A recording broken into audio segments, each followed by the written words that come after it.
Hola, buenas tardes.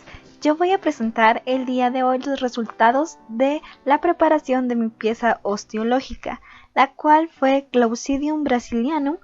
Es un ave también conocida como búho pigmeo.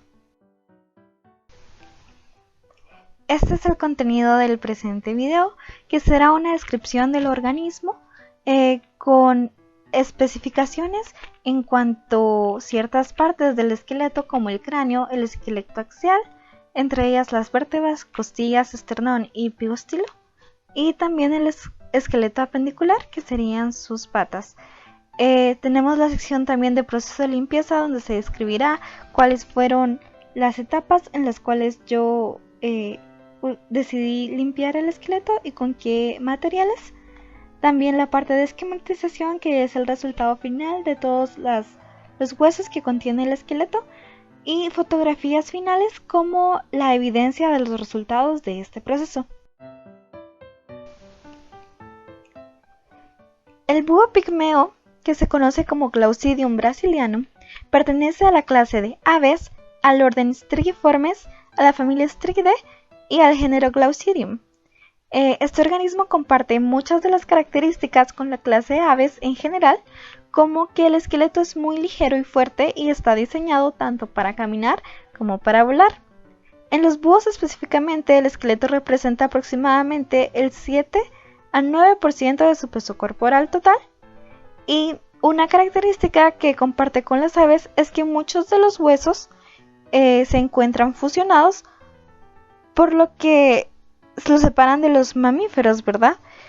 Y esta fusión de los huesos permite que sean fuertes para soportar el peso en el suelo, y que además algunos huesos que son más grandes son huecos con refuerzos internos óseos que ayudan a reducir el peso total a la hora de volar.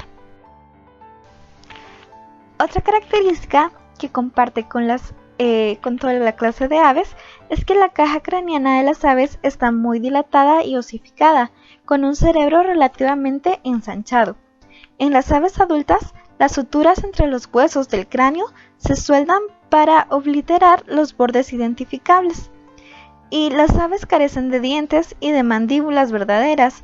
En cambio, su cráneo finaliza en un pico que está queratinizado.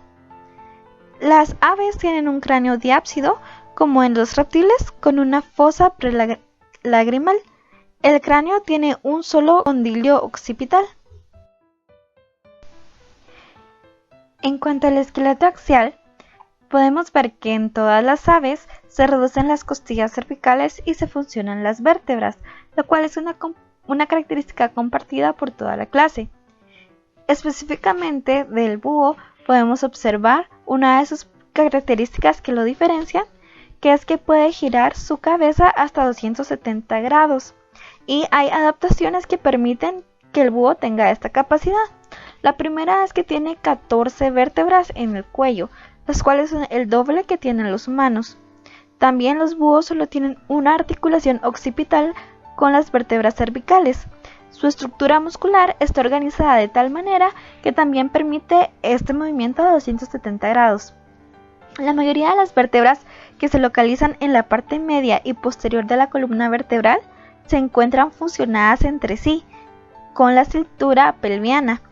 Esto proporciona rigidez a la columna vertebral y establece un eje firme y estable para el control cuando el ave vuela. Indirectamente, esta función de los elementos disminuye el peso del cuerpo porque se necesita menos músculos para el control individual de las vértebras. También podemos observar que las costillas de las aves, pues las primeras costillas torácicas son flotantes y el resto sí son costillas verdaderas que se articulan con el esternón. Las costillas verdaderas presentan procesos que permiten la fijación muscular y refuerzan las paredes torácicas. El esternón también es una parte importante del esqueleto axial, ya que en las aves voladoras la masa de músculo del vuelo se inserta en gran medida en el esternón, que también tiene una quilla ventral prominente. En la familia Strigidae, la quilla es estrecha en su parte superior y se ensancha hacia el vientre, mientras que el borde inferior del esternón tiene dos muescas profundas a cada lado, que es una característica específica de los búhos.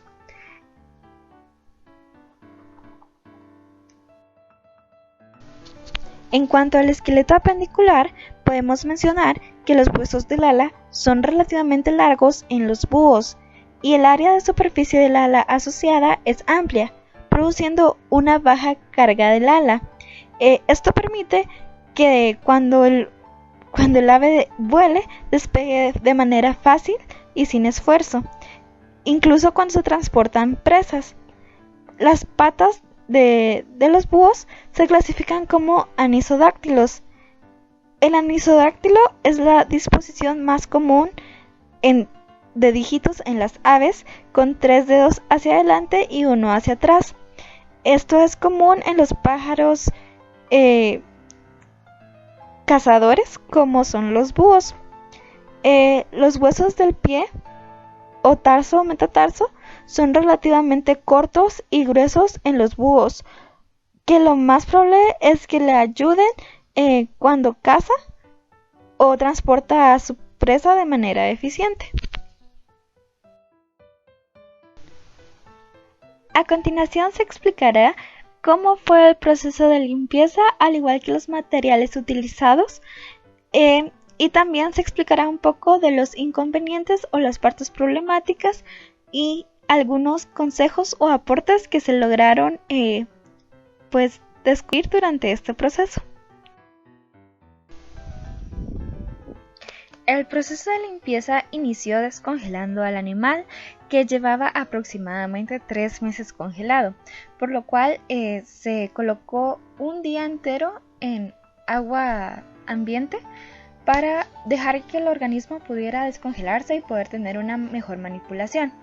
Debido al contratiempo que hubo para realizar el esqueleto, no estaba totalmente preparada con los materiales necesarios, por lo cual durante el primer día lo primero que se realizó fue desplumar al animal, sacar los órganos y cortar la mayor parte de carne que se pudiese.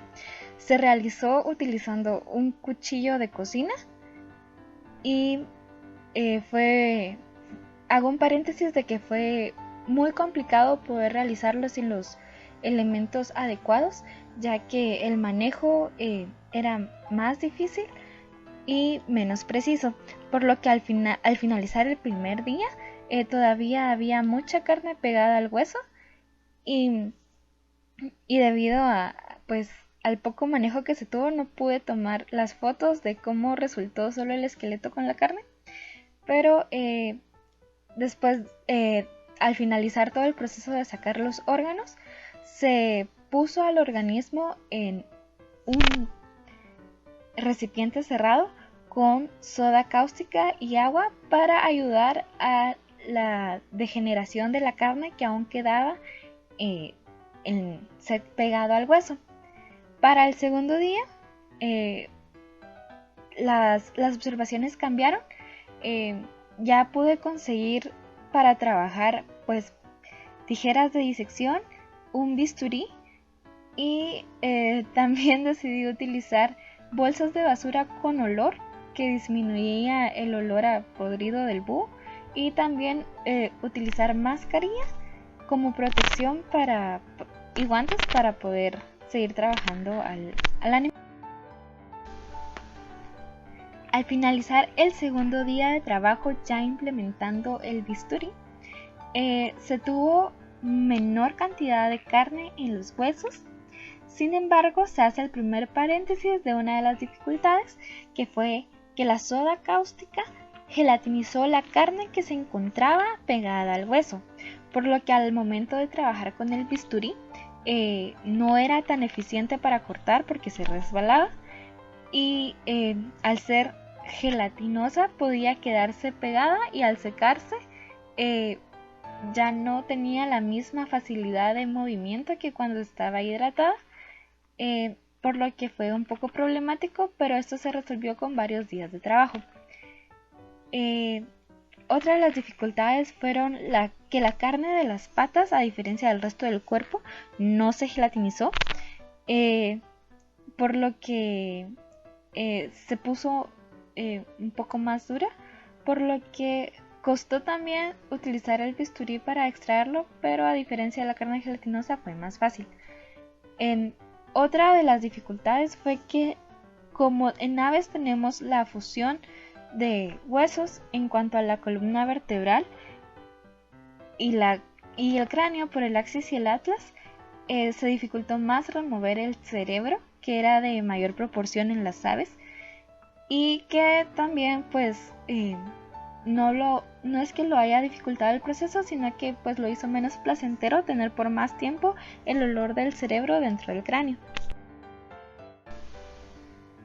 Seguido de los días de trabajo en los que se utilizó soda cáustica, se decidió poner ciertas partes del organismo en agua oxigenada, como por ejemplo el cráneo, que ya no tenía restos de queratina, se colocó en agua oxigenada para iniciar el blanqueamiento, el cual fue bastante exitoso. En menos de un día ya podía notarse la diferencia, y también ayudaba a remover o a facilitar el manejo de los restos de carne gelatinizada o blanda que permanecían en otras partes del cuerpo.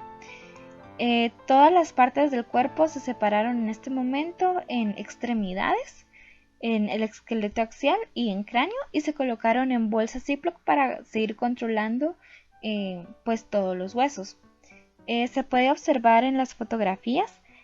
¿A qué me refiero con lo de la carne gelatinizada? Como se observa en las costillas y en la columna, bueno, en las vértebras del cuello, que al momento de perder el músculo y la rigidez que tenían, se flexionaron hacia atrás, y pues eso también representó una dificultad para seguir limpiando esa carne gelatinizada, pero al momento de estar hidratadas era mucho más fácil de manejar y no hubo ningún daño en esas vértebras del cuello, por lo cual solo fue una observación interesante.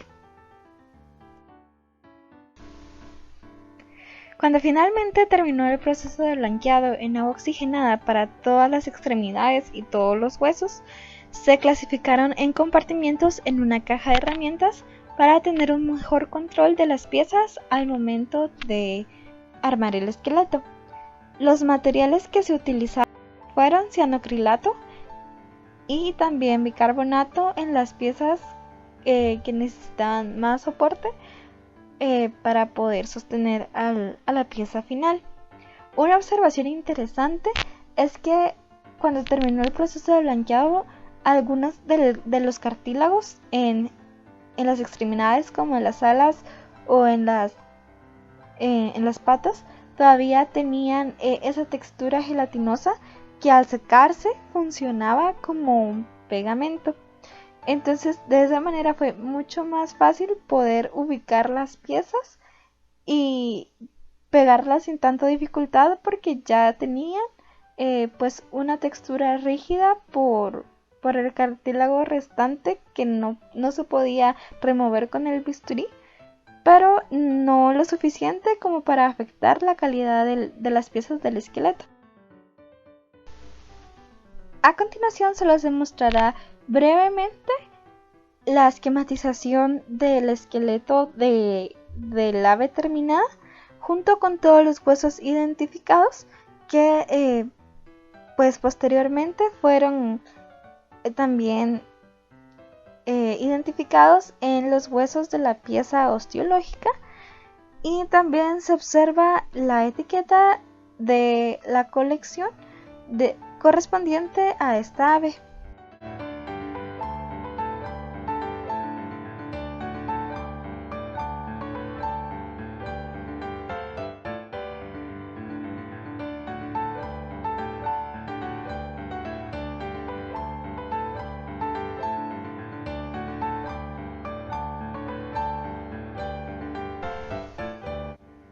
Para finalizar con esta presentación, se mostrarán las fotografías finales de la pieza osteológica, como de algunos zoom-ins de las partes más importantes mencionadas en la presentación, como de las vistas frontales, dorsales y también de los lados para un mejor detalle.